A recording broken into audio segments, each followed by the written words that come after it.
Hello everyone. तो इस lecture में हम लोग डिस्कस करेंगे सीरीज रेजोनेंस के फर्दर पैरामीटर्स के बारे में, जैसे कि बैंडविड्थ क्या होता है और क्वालिटी फैक्टर क्या होता है, ठीक है, कट ऑफ फ्रीक्वेंसीज क्या होता है। तो इस सभी पैरामीटर्स के बारे में हम लोग डिस्कस करेंगे इन दिस सेशन। तो फर्स्ट हम लोग इसको समझने के लिए फर्स्ट हम लोग जो ड्रॉ करेंगे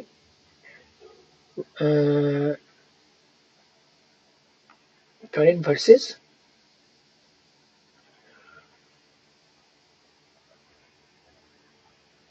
वर्सेस फ्रीक्वेंसी ग्राफ, जो ऑलरेडी हम लोग देख चुके हैं लास्ट लेक्चर में।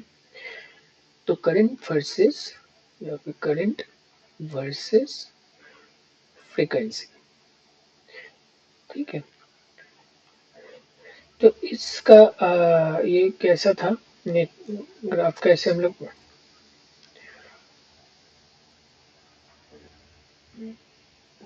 ड्रॉ कर लेते हैं।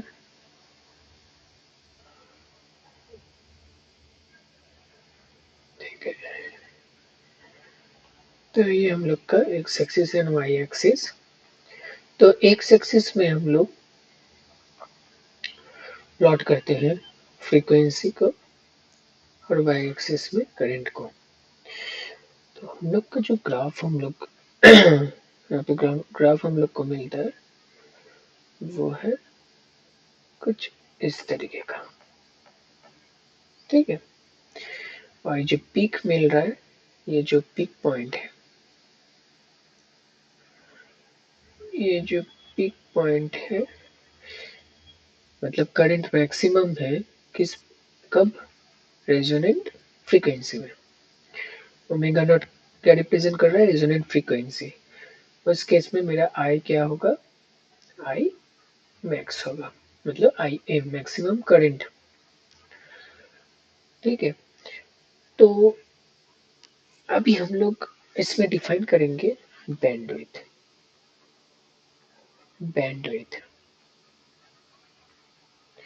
तो बैंडविड्थ क्या होता है, ठीक है। तो हम लोग यहाँ पे मैक्सिमम करंट मिल रहा है। तो जब मेरा करंट, ये क्या है, करंट का एक्सिस है, जब करंट मेरा मैक्सिमम करंट के 1/√2 टाइम्स होगा, मतलब कहाँ पे होगा, suppose I am divided by, मतलब आई एम को मल्टीप्लाई कर रहा हूँ 1/√2 से, ठीक है। तो ये वैल्यू जो होगा वो करंट मैक्सिमम करंट से कम होगा, क्योंकि डिवाइड कर रहा हूँ हाफ से। तो वो सपोज कहीं पे इस पॉइंट में आ रहा है, और ये जो है ये है आई एम √2। तो यहाँ पे ये आई एम अपन √2, ये जो वैल्यू है करंट का, वो एक तो यहाँ पे इंटरसेक्ट हो रहा है, उस फ्रीक्वेंसी को हम लोग नाम दे रहे हैं ओमेगा एल। ये मतलब ओमेगा नॉट से कम फ्रीक्वेंसी है, तो ओमेगा एल मतलब लो फ्रीक्वेंसी है, इसलिए ओमेगा एल हम लोग इसको रेफर कर रहे हैं। और आई एम और एक पॉइंट में इंटरसेक्ट कर रहा है, इस पॉइंट में। तो ये आई एम बाई √2 किस फ्रीक्वेंसी में मिल रहा है, ये मिल रहा है ओमेगा यू, मतलब अपर फ्रीक्वेंसी बोल रहे हैं इसका। अपर क्यों बोल रहे हैं, क्योंकि ओमेगा नॉट से ज्यादा है, तो इसलिए अपर फ्रीक्वेंसी। तो ये ओमेगा एल है, ये ओमेगा यू है। तो जो आई एम बाई √2, ये जो करंट का वैल्यू है वो दो पॉइंट में मिल रहा है। एक तो दो फ्रीक्वेंसी में मिल रहा है, एक तो ओमेगा एल फ्रीक्वेंसी में मिल रहा है, मतलब ओमेगा एल फ्रीक्वेंसी में सर्किट को ऑपरेट करेंगे तो जो उसका करंट आएगा वो होगा आई एम अपॉन √2।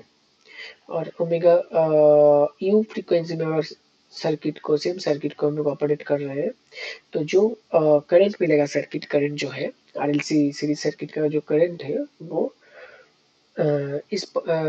ये वाला वैल्यू को रिप्रेजेंट करेगा, ठीक है। मतलब बेसिकली क्या है, ये जो दो पॉइंट है, मतलब दो जो फ्रीक्वेंसी पॉइंट है, पॉइंट्स है, तो उसमें मेरा करंट सेम है, that is I M upon √2, ठीक है।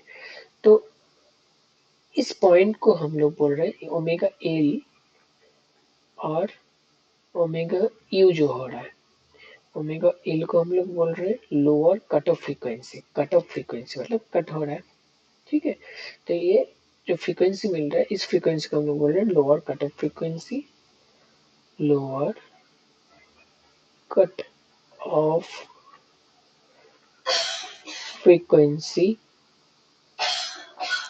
और omega u actually higher value है ना, हायर साइड में ये फ्रीक्वेंसी है, तो इसको हम लोग बोल रहे हैं अपर कट ऑफ फ्रीक्वेंसी, अपर कट ऑफ फ्रीक्वेंसी। तो दो टाइप का ओमेगा एल, ओमेगा यू, तो समझ में आ गया लोअर कट ऑफ फ्रीक्वेंसी और अपर कट ऑफ फ्रीक्वेंसी क्या है। जिस फ्रीक्वेंसी के में मेरा सिग्नल का जो करंट है ना, जो करंट है वो करंट क्या हो रहा है, मैक्सिमम करंट के 1/√2 टाइम्स हो रहा है ना। तो उसी को ही हम लोग लोअर कट ऑफ फ्रीक्वेंसी है। तो यही डिफिनेशन है। तो जो मैं नोट्स भेजा हूँ उसमें ये वाला रेफर कर लेना, वहाँ पे डेफिनेशन दिया हुआ है कि लोअर कट ऑफ फ्रीक्वेंसी क्या है and upper cut off frequency क्या होता है, ठीक है। अब आते हैं बैंडविड्थ क्या होता है। बैंडविड्थ मतलब बैंडविड्थ बेसिकली एक फ्रीक्वेंसी रेंज होता है।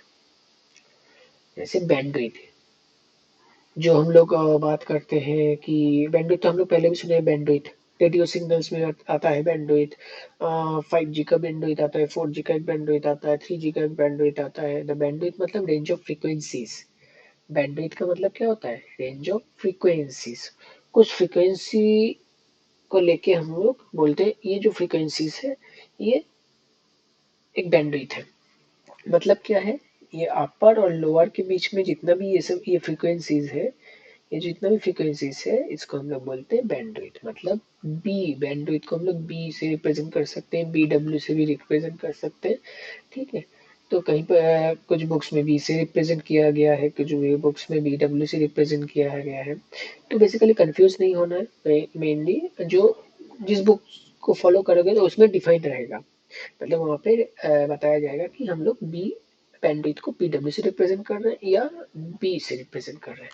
तो बी बेसिकली क्या होगा, मैं क्या बताया, ये जो फ्रीक्वेंसीज है इसका रेंज, तो वो कैसे मिलेगा, omega you minus omega L, वही होगा ना। जैसे ये मान लो 4 है, ये मान लो 2 है, तो मेरा बैंडविड्थ कितना होगा, 4 - 2, तो 2 रेडियन पर सेकेंड मेरा बैंडविड्थ होगा, ठीक है। तो क्या होगा, omega you minus omega L. तो ये क्या है, मेरा बैंडविड्थ है कोई भी सिग्नल का। एक पर्टिकुलर सिग्नल है, मतलब एक सर्किट का, सर्किट है, सर्किट का जो करंट है, सीरीज सर्किट का जो करंट है वो रिप्रेजेंट कर रहा है ये कर्व, ठीक है। तो इसका एक बैंडविड्थ है, ठीक है। मतलब फ्रीक्वेंसी अगर चेंज करेंगे एक पर्टिकुलर फ्रीक्वेंसी में वो मैक्सिमम होगा करंट, और उसका जो दोनों साइड ये इक्वल डिस्टेंस है, ये भी इक्वल डिस्टेंस है। मतलब यहाँ पे जितना फ्रीक्वेंसी है, मतलब यहाँ पे 1 होगा, अगर मैं यहाँ पे 2 है टोटल, तो ये 1 होगा, ये 1 होगा, दोनों मिला के 2 है।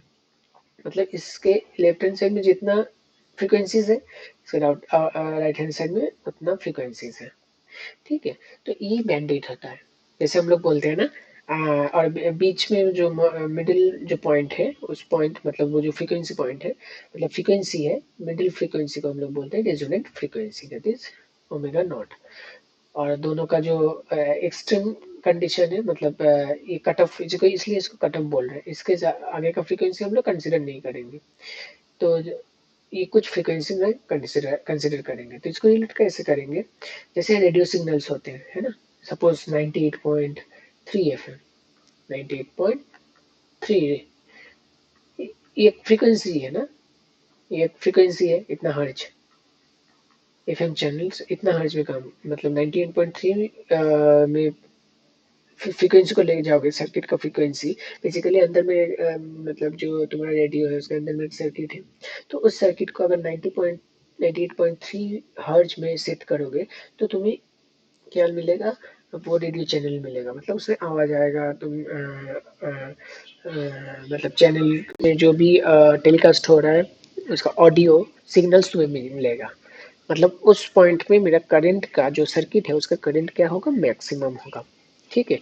और जैसे 98.3 जो है, 98.3 जो है उसके इस साइड जाओगे, मतलब 98.4, 98.5, 98.6 ऐसे जाओगे तो एक दूर तक क्या होगा, वो रेडियो सिग्नल्स का तो सिग्नल तो आएगा, लेकिन वो डिस्टॉर्टेड आएगा, मतलब उतना क्लियरली नहीं आएगा। तो इस साइड भी वैसा होगा। सिमिलरली इसके आगे फ्रीक्वेंसी में जाओगे 98.2, 98.1, 98.0, तो इस फ्रीक्वेंसी में तुम्हें रेडियो सिग्नल्स तो मिलेगा लेकिन उतना क्लियर नहीं मिलेगा। तो वो बेसिकली क्या है, फ्रीक्वेंसी बैंडविड्थ है उसका। ठीक है। तो उस फ्रीक्वेंसी में थोड़ा थोड़ा आ रहा है। ठीक है। और उससे ज़्यादा यहाँ पे कुछ नहीं आएगा। ये मान लो 98.0 है और ये 98 सपोज 6 है और बीच में है 98.3 जो रेड एफएम है। तो इसमें ट्यून करोगे तो सर्किट को एग्जैक्टली क्लियर, एकदम क्लियर वॉइस, मतलब सिग्नल का सिग्नल की वजह से ऑडियो सिग्नल मिलेगा। लेकिन यहाँ पे इन फ्रिक्वेंसीज में अगर लेके जाओगे, मतलब ट्यून करोगे तो देखोगे थोड़ा बहुत वॉइस आ रहा है लेकिन बहुत नॉइज आ रहा है उसमें सर्किट में, मतलब साउंड में। ठीक है। लेकिन उससे 98 से अगर नीचे कर दिए 97.9 तो उसमें देखोगे कुछ नहीं आ रहा है। ठीक है। तो इसलिए इसको बैंडविड्थ बोलते हैं। तो हर एक रेडियो स्टेशन का, जैसे यहाँ पे 98.3 है, 99.2 शायद बिग एफएम है, तो उसका वो रेजोनेंट उस फ्रीक्वेंसी में सेट करोगे तो वहाँ का जो जिस मतलब जो सिग्नल्स वो दे रहे हैं, जो सिग्नल्स वो छोड़ रहे हैं उस फ्रीक्वेंसी में, तो वो कैच कर लेगा। और उसका भी एक बैंडविड्थ होगा। तो बैंडविड्थ हर एक सिग्नल, मतलब हर एक सर्किट के लिए होगा। बेसिकली हर एक सर्किट जो ऑडियो सिग्नल्स है उसके पीछे एक सर्किट है। ठीक है। तो ऐसे यहाँ पे बैंडविड्थ का कॉन्सेप्ट आता है। तो बैंडविड्थ बेसिकली क्या है, रेंज ऑफ फ्रीक्वेंसीज है। ठीक है। और इसका मतलब रेजोनेंट कंडीशन में करंट मेरा मैक्सिमम है और ये कट ऑफ फ्रीक्वेंसी में मेरा करंट का वैल्यू क्या है, I M upon root two times है। ये दोनों में सेम वैल्यूज है ना। तो ऐसे ये हम लोग बैंडविड्थ को डिफाइन करते हैं। ठीक है। तो अब हम लोग देखेंगे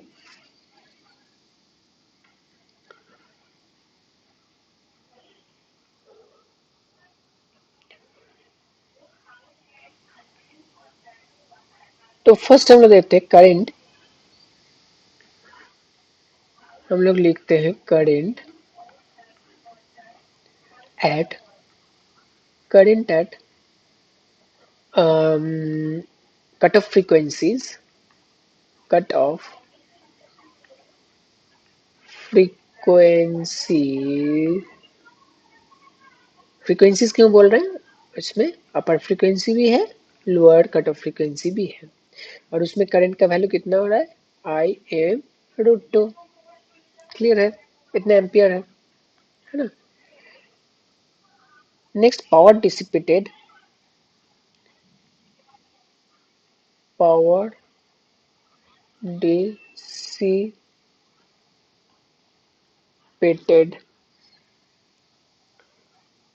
eight frequency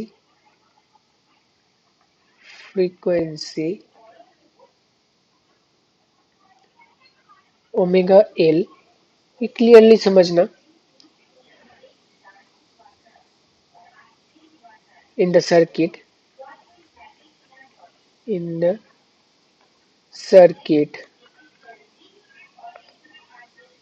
is given by power dissipated, मतलब जो पावर लॉस हो रहा है। पावर लॉस कैसे निकालते हैं, आई स्क्वायर आर लॉस होता है, आई स्क्वायर आर होता है, आई स्क्वायर इंटू आर, है ना। तो पावर डिसिपेटेड कहाँ पे होता है, रेजिस्टेंस में होता है एट फ्रीक्वेंसी। तो इस फ्रीक्वेंसी में सर्किट ऑपरेट कर रहा है, उस कंडीशन में मेरा पावर कितना लॉस हो रहा है, मतलब पावर डिसिपेट कितना हो रहा है रेजिस्टर में, वो कितना होगा।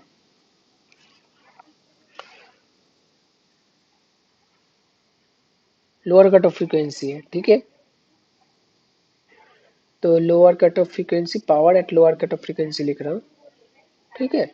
तो ये इक्वल टू क्या होगा, आई स्क्वायर आर होगा। अब आई स्क्वायर मतलब करंट कितना है इसमें इसमें करंट है I M by root two whole square into R, तो इतना पावर डिसिपेट हो रहा है, तो I M square into R upon two, root two square क्या होगा, 2 होगा, तो पावर इतना हो रहा है वाट। पावर का यूनिट क्या होता है, वाट। ठीक है, ये हो गया। सिमिलरली मैं पावर डिसिपेट एट हायर मतलब अपर कट ऑफ फ्रीक्वेंसी में भी निकाल सकता हूँ, वो कितना होगा, पावर ये निकाल लिया कहाँ पे, ओमेगा एल फ्रीक्वेंसी में, कितना डिसिपेट होगा power. Similarly power dissipate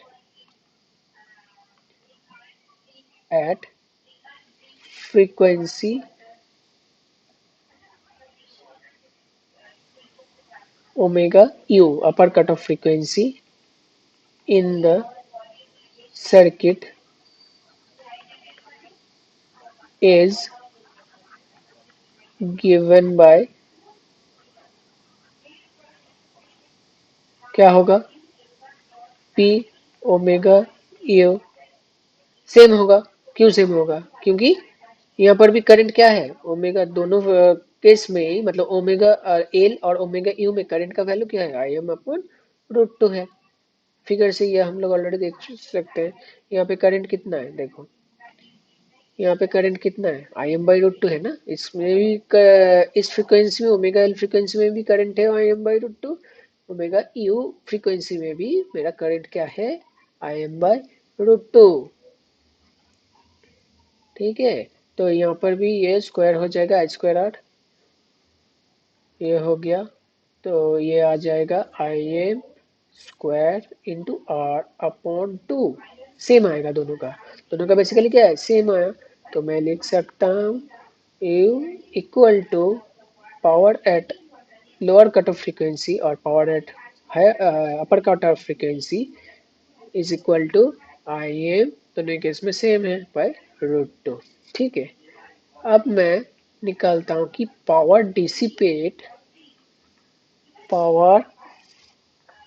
dissipated power dissipated at omega naught, मतलब रेजोनेंट फ्रीक्वेंसी में पावर कितना डिसिपेट हो रहा है,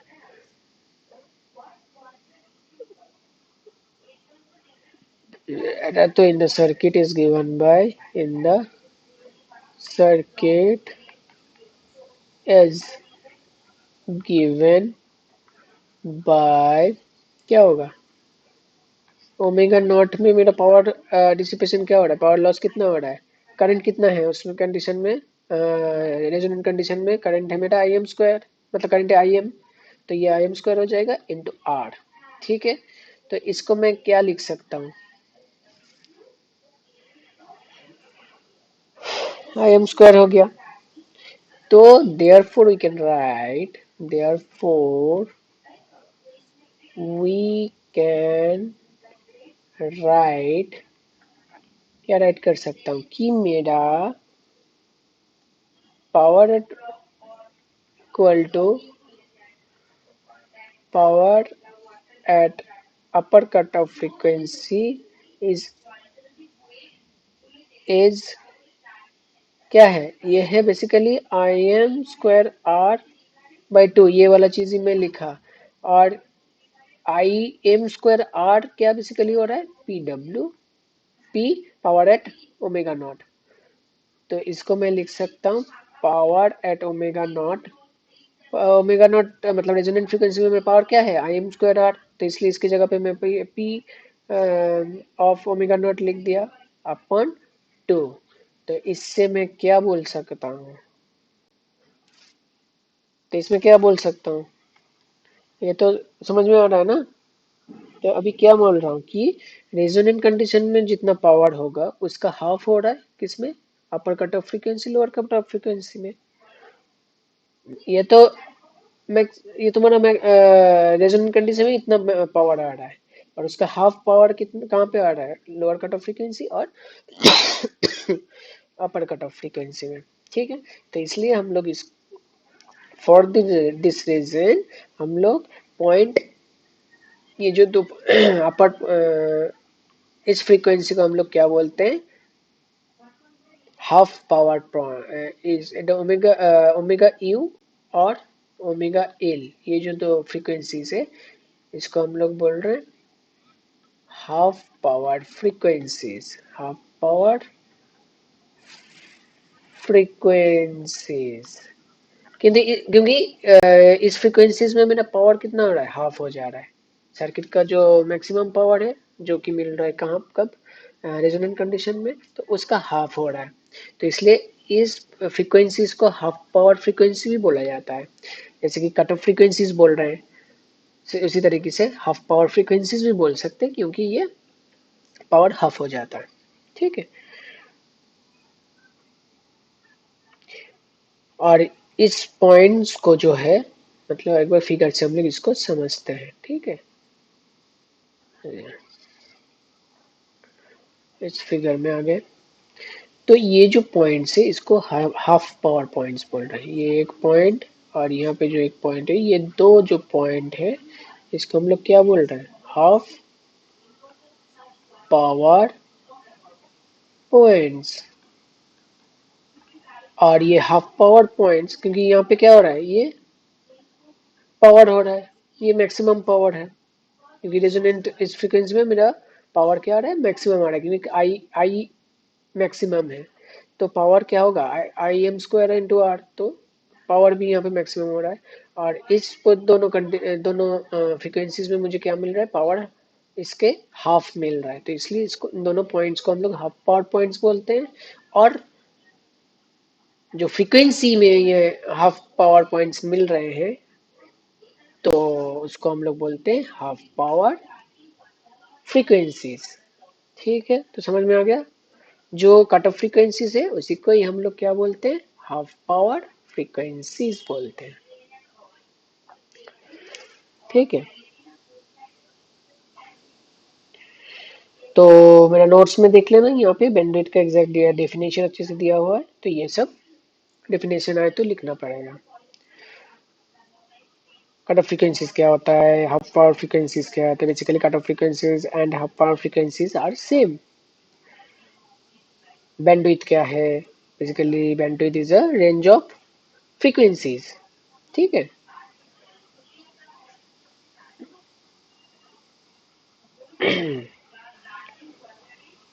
तो अब हम लोग आगे बढ़ते हैं।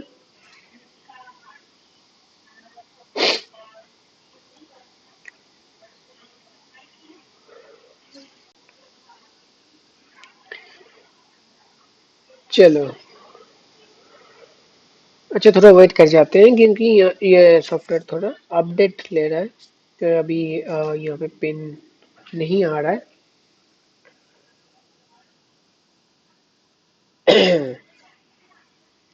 तो यहाँ पे मैं अभी लिख नहीं पा रहा हूँ, तो थोड़ा वेट कर जाते हैं। तभी के लिए तब तक तुम लोग थोड़ा ये वाला देख लो, हावर frequencies, half power points, bandwidth, ये सब चीज़ थोड़ा देख लो, सही से समझ लो। ठीक है, उसके बाद हम लोग आगे बढ़ेंगे।